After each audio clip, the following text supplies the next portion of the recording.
તો હું તમને સૂત્રો બોલું, તમારે મને જવાબ આપવાનો છે, બોલવાનું છે. હું પહેલા બોલીશ કે આપણા ભગવાન કોણ છે, તમારે બોલવાનું ભગવાન બુદ્ધ. શું બોલવાનું? ભગવાન બુદ્ધ. હું બોલું છું, બરોબર? આપણા ભગવાન કોણ છે?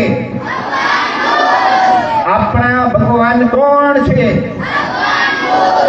આપણા ભગવાન કોણ છે? હવે ડોક્ટર બાબા સાહેબ આંબેડકર કોણ છે? તો બંધારણના ઘડવૈયા. કોણ? બંધારણના ઘડવૈયા. ડોક્ટર બાબા સાહેબ આંબેડકર કોણ છે? ડોક્ટર બાબા સાહેબ આંબેડકર કોણ છે? બાબા સાહેબના કારણે આપણો ઉદ્ધાર થયો. યાદ રાખજો તમે, બરોબર? જો બાબા સાહેબ ન હોત તો આજે આપણે, તમારા મમ્મી પપ્પા, આપણે બધા, હું ને કોઈ આપણે બેઠા ન, બધા ગુલામ હોત અને પશુ કરતા ખરાબ જીવન જીવતા હોતા. હવે એવી રીતે ડોક્ટર બાબા સાહેબના ગુરુ કોણ હતા? જ્યોતિબા ફૂલે. એમના પત્ની સાવિત્રીબાઈ ફૂલે પહેલી વખત મહિલાઓ માટે શિક્ષણ શરૂ કર્યું. એ મહિલાઓ માટે શિક્ષણ કર્યું ને તો આ બ્રાહ્મણોને ગમતું નહીં. તો એ લોકો, એ સાવિત્રીબાઈ ઘરેથી સ્કૂલે જવા નીકળે ને તો એ લોકો એના ઉપર છાણ, ગોબર, ગંદકી એવું ફેંકે. એટલે સાવિત્રીબાઈ શું કરતા? એક થેલી રાખતા, એમાં એની સાડી અને કપડા એક રાખે. એટલે સ્કૂલમાં જેની કપડા જે ગંદકી ફેંકી હોય ને બદલાવી પછી પણ તોય ભણાવવાનું, એ છોડતા નહીં ભણાવવાનું. એ જ્યોતિબા ફૂલેના પિતા એમને કીધું, ભાઈ આપ તો ભણાવવાનું કરશે, એ ખોટું છે, આપણે ન ભણાવાય. એટલે કે તું મારા ઘરમાંથી ગયો જા. તો એને ઘરમાંથી કાઢી મૂક્યા, બે પતિ પત્નીને. અને એ જ્યોતિબા ફૂલે કે ઘરમાંથી નીકળવું ગમશે પણ તમે કેમ નહીં, હું તો ભણાવીશ, તને મારે આમાં કરવું છે. એટલે જ્યારે તમે અંધશ્રદ્ધા અને આવી વિરોધની વાત કરશો તો સૌથી પહેલા તમારા ઘરના નડશે તમને. તો ઘરનાની સામે એ બોલવાની શક્તિ આપણામાં હોવી જોઈએ, તો ક્રાંતિકારી થવાય. આજે દુનિયા બાબા સાહેબને યાદ કેમ કરે છે? જ્યોતિબા ફૂલેને કેમ યાદ કરે છે? પેરિયાર રામાસ્વામીને કેમ યાદ કરે છે? તમે બધા જાઓ ને એ પહેલા જો, અહીંયા આપણા મહામાનવ જેટલા થઈ ગયા એના ફોટા છે. તમારા મમ્મી પપ્પાની સાથે મોબાઈલ હોય તેમાં એનો ફોટો પાડી લેજો કે આપણા મહામાનવ કોણ કોણ છે. રમાબાઈ, ગૌતમ બુદ્ધ, જ્યોતિબા ફૂલે, સાવિત્રીબા ફૂલે, હા સાહુજી મહારાજ, કુશવા, પુષ્કળ નામ છે. 15-20 જણાના ફોટા છે કે જે ઇતિહાસમાં અમર થઈ ગયા. એટલા માટે એ ક્રાંતિકારી વિચાર હતા. ભગતડા જેને ભક્તિ કરી છે ઇતિહાસ કોઈ દિવસ યાદ નહીં કરે.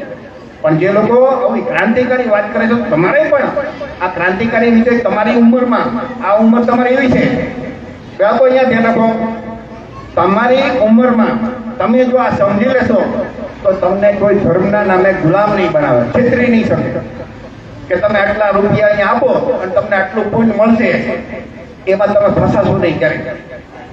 ત્યાર પછીનું સૂત્ર છે એસસી, એસટી, ઓબીસી. એટલે આપણે ઓબીસીમાં આવીએ, બરોબર? આપણે કોળી સમાજ ઓબીસીમાં આવીએ, એટલે કે બક્ષીપંથની જાતિ. એસટી એટલે દલિત સમાજ, એસટી એટલે આદિવાસી. તો એસટી, એસટી કોણ છે? તો તમારે બોલવાનું ભારત કા મૂળ નિવાસી. એટલે આપણે ભારતના મૂળ નિવાસી. આ બ્રાહ્મણ વિદેશમાંથી આવ્યા છે. તો એસસી, એસટી, ઓબીસી કોણ છે? બરોબર, ભારત કા મૂળ નિવાસી, બરોબર બોલ્યા. એસસી, એસટી, ઓબીસી કોણ છે? એસસી, એસટી, ઓબીસી કોણ છે? હવે મેં તમને કહ્યું કે આ જે બ્રાહ્મણો છે ને એનું ડીએનએ ટેસ્ટ કર્યા. તો જ્યારે આ વિદેશથી રાજાઓ આવતા ને એની સાથે અમુક એના ધર્મગુરુનો એ આવતા, તો એ લોકો બધા બૌદ્ધ ધર્મમાં ભળી ગયા અને ધીમે ધીમે બુદ્ધ બની ગયા, બૌદ્ધના ભિક્ષુ બન્યા અને બૌદ્ધના ભિક્ષુ બની અને બૌદ્ધ ધર્મને ખતમ કર્યો. અને ત્યાર પછી એનો બ્રાહ્મણ ધર્મ નવો શરૂ કર્યો, હજારો. તો આપણે જે ઓબીસી, એસસી, એસટી આપણે બધાની સંખ્યા ભેગા કરીએ તો આપણી વસ્તી કેટલી થાય? 85%. બરોબર? તો બોલ 85. તો તમારે બોલવાનું જય મૂળ નિવાસી. હું બોલવાનું જય મૂળ નિવાસી. બોલો 85. બોલો 85. બોલો 85.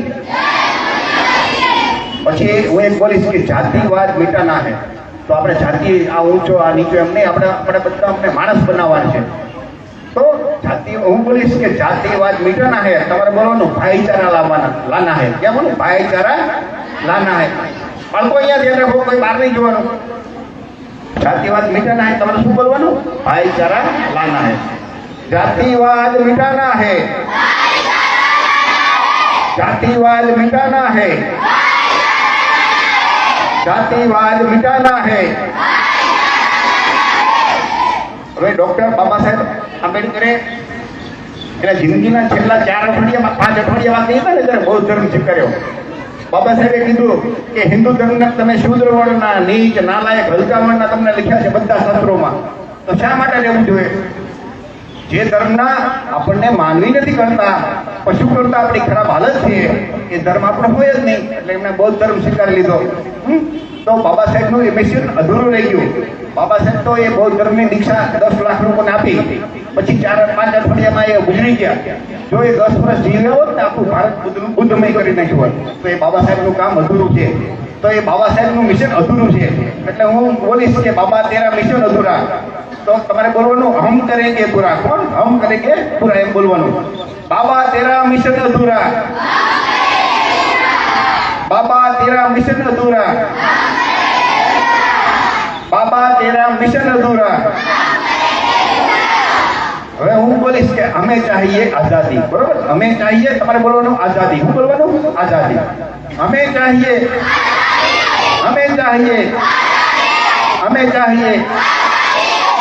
દેશમાં ભ્રષ્ટાચાર, એટલે પૈસા લઈને તમે જો કોઈ પણ ઓફિસમાં પૈસા લઈને કામ ન કરે, એને પગાર તો મળતો જ હોય, વધારાના પૈસા માંગે, એને શું કહેવાય? ભ્રષ્ટાચાર.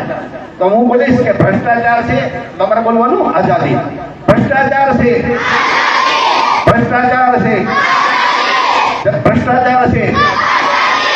હવે આપણા હિન્દુ ધર્મમાં જન્મથી મરણ સુધીના એટલા કર્મકાંડ કરી મૂક્યા ને કે આપણે એમાંથી ઊંચા જ ન છીએ. તમારા મા બાપ જે પૈસા કમાય ને એમાંથી 50% આ તમારા રોટલા, તમારા કપડા કે શિક્ષણ પાછળ વાપરે. 40 થી 50% તો ધર્મના નામે, માનતાના નામે, તહેવારોના નામે, આ બધી ધાર્મિક તહેવારો બ્રાહ્મણોએ ઉભા કર્યા ને એના નામે.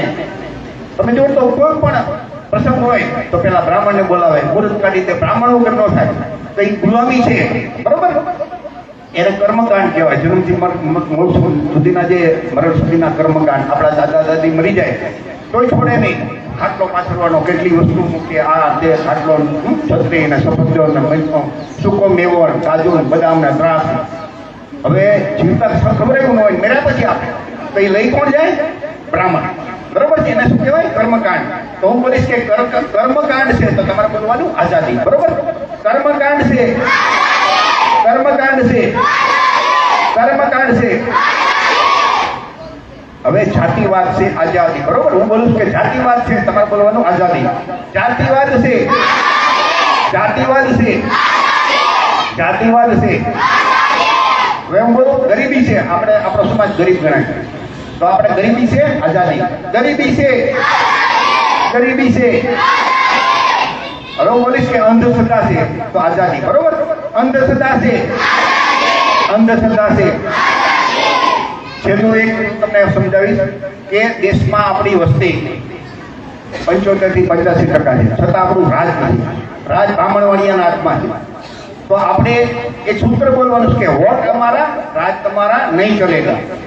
આપણો મત એવા પક્ષને આપવાનો કે જેના સ્થાપક, જેના માલિક, હાઈકમાન્ડ આપણા હોય. એ તમને પછી વલ્લભભાઈ સમજાવશે કે આપણો પક્ષ કયો છે. તો હું બોલીશ કે વોટ હમારા, રાજ તમારા. તમારે બોલવું નહીં ચલેગા, નહીં ચલેગા. બરોબર? વોટ હમારા, રાજ તમારા. વોટ હમારા, રાજ તમારા. વોટ હમારા, રાજ તમારા.